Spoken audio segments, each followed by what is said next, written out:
বাঙালি মানেই ভুরি ভোজ, সাথে চা, বিস্কুট আর রসগোল্লা।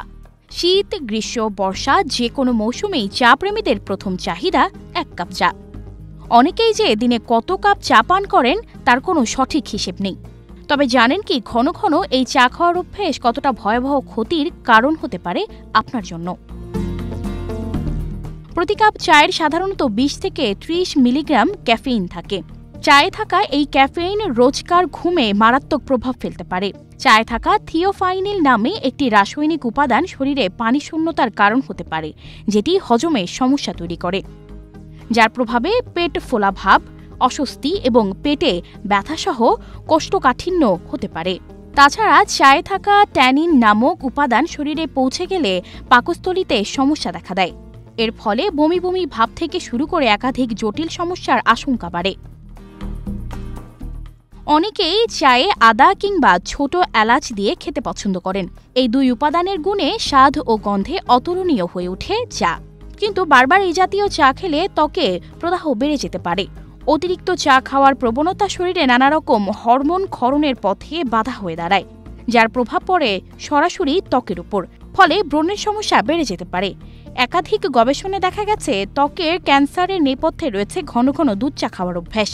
তবে এই পানীয় পান করলেই যে ক্যান্সার হবে সেটা নিশ্চিত বৈজ্ঞানিক কোনো ব্যাখ্যা না মিললেও ক্যান্সারের ক্ষেত্রে অনুঘটক হিসেবে কাজ করে চা। স্বাস্থ্য বিশেষজ্ঞদের মতে চা বারবার ফুটিয়ে খাওয়া ঠিক নয়, কারণ চায়ের মধ্যে রয়েছে ক্যাফেন ও ট্যানিন নামক দুটি উৎসেচক। একাধিকবার চা ফোটালে উৎসেচকগুলো নষ্ট হয়ে যায়। এছাড়া চায়ের পাতায় থাকা ব্যাকটেরিয়া ও ছত্রাক প্রতিবার গরম করার পর সংখ্যায় বৃদ্ধি পেতে থাকে। অতিরিক্ত ব্যাকটেরিয়াযুক্ত চা খেলে চোখের গ্লুকোমা ও স্নায়ুতে প্রভাব পড়ে। এতে স্মৃতিশক্তি ও দৃষ্টিশক্তির ওপর মারাত্মক প্রভাব পড়ে। এছাড়া দুধে থাকা ক্যাসিন জাতীয় প্রোটিনের কারণে দুধ মিশিয়ে চা বারবার গরম করলে ক্যাথেচিন ও ক্যাসিন মিশে যায়। এতে চায়ের উপকারিতা নষ্ট হয়ে যায়। একই সঙ্গে চা হজম শক্তির ওপর ক্ষতিকর প্রভাব ফেলে। এর থেকে ডায়রিয়া, পেটের সমস্যাও হতে পারে। এমনকি অতিরিক্ত চা খেলে আয়রন ঘাটতি হয়ে শরীরে রক্তশূন্যতার আশঙ্কা বাড়ে। তবে যতই প্রিয় হোক, গর্ভবতী নারীদের চা পান সম্পূর্ণ এড়িয়ে চলা উচিত। চায়ে থাকা ক্যাফেন ভ্রূণের বিকাশে বাধা প্রদান করতে পারে, যেটা পরবর্তীতে গর্ভপাত ঘটাতে পারে। এদিকে চায়ের সবচেয়ে ক্ষতিকর দিক হল অতিরিক্ত চা পান প্রোস্টেট ক্যান্সারের কারণ হতে পারে।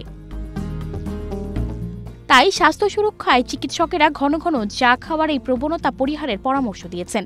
বিশেষ করে দ্বিতীয়বার গরম করে চা পান তো বিষ পানেরই সমতুল্য।